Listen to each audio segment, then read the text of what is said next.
Why do some of the smartest students in the classroom say the least? You'd expect them to ask the most questions, to speak up, to challenge ideas.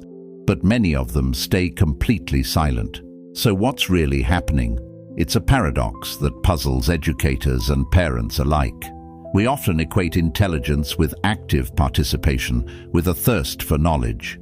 Yet the quietest corners of the classroom often harbor the sharpest minds. Most people think quiet students simply don't have anything to say. But that explanation doesn't quite fit. Many of them already know the answer, or they have a question they genuinely want to ask, yet they still choose silence. This isn't about a lack of understanding or a deficit in curiosity. It's a deliberate, often subconscious choice driven by complex factors. If you've ever stayed quiet, even though you were confused, this video isn't about confidence.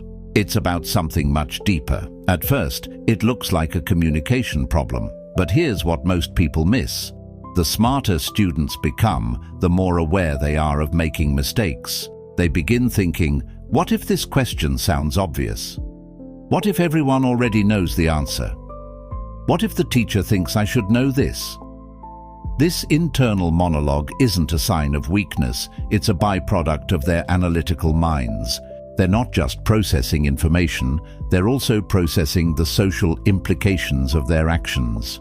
Consider Sarah, a brilliant physics student. She's grappling with a complex concept, but hesitates to raise her hand. She sees her peers nodding, seemingly understanding, and a fear creeps in. Am I the only one who doesn't get this? Will asking make me look less capable? Her fear isn't of the concept itself, but of the judgment that might follow her inquiry. Or Mark, who has a groundbreaking idea for a group project. He holds back, worried his suggestion might be too unconventional. Or worse, perceived as foolish by his high-achieving classmates. He'd rather stay quiet than risk tarnishing his reputation as the smart one.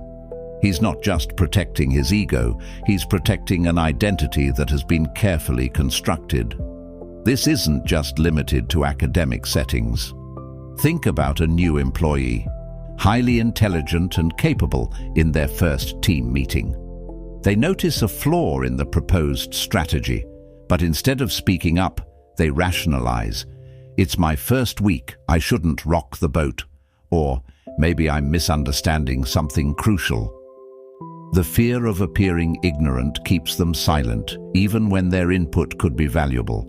This self-censorship can stifle innovation and prevent crucial issues from being addressed. Without realizing it, learning slowly becomes less important than protecting their image.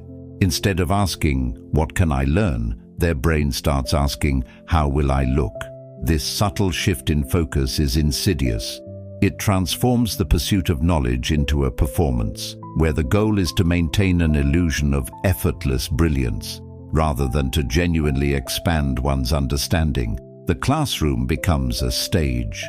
Confucius, one of history's greatest philosophers, once said, "Real knowledge is to know the extent of one's ignorance."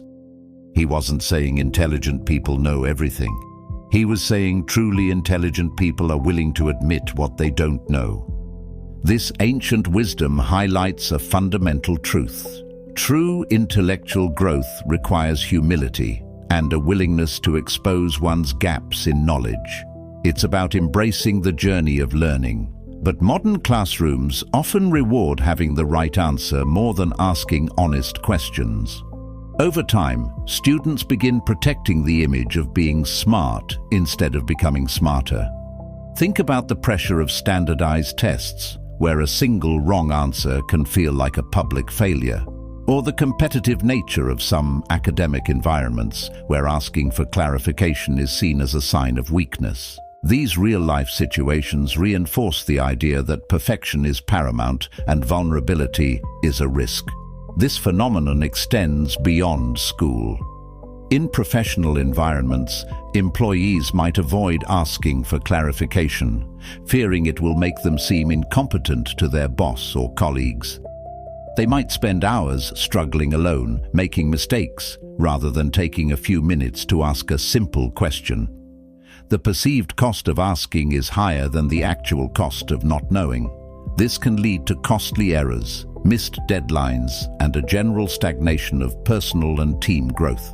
Even in social settings, this pattern emerges. Someone might be in a conversation genuinely confused, but rather than asking for an explanation, they nod along, pretending to understand. The fear of looking out of the loop overrides their desire for genuine connection.